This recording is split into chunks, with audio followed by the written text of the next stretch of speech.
আসসালামু আলাইকুম রহমতুল্লাহি বারকাতু। সম্মানিত ভিউয়ার্স, আপনারা দেখতে পাইতেছেন আমি একটি ড্রাগন গাছ বাড়িতে রোপণ করেছিলাম। আলহামদুলিল্লাহ, আজ প্রায় 3 থেকে 4 বছর ধরে আমরা এভাবেই ফল নিজস্ব গাছে ধরতেছে এবং খাইতেছি। দেখুন, আলহামদুলিল্লাহ, অনেক সুন্দর ড্রাগন গাছ। বাড়ির মাঝখানে একটি গাছ লাগিয়ে দিয়েছি। যদি আপনারা ইচ্ছে করেন আপনাদের আঙ্গিনায় এভাবে ফল তৈরি করে আপনারা নিজেই ফল খাইতে পারেন। কেমিক্যাল মুক্ত ফল পাবেন। কেমিক্যাল মুক্ত ফল আসলেই অনেক সুস্বাদু হয়। আমরা বাজার থেকে যে ফলটা ক্রয় করে বাড়িতে নিয়ে এসে খাই, সেই ফলটা জমিওয়ালা অনেক কেমিক্যাল দিয়ে তৈরি করে,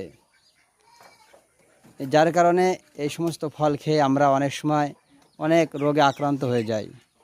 দেখুন বন্ধুগণ, প্রত্যেকটা ডগায় ডগায় কত সুন্দর ফুলের কলি আসতেছে।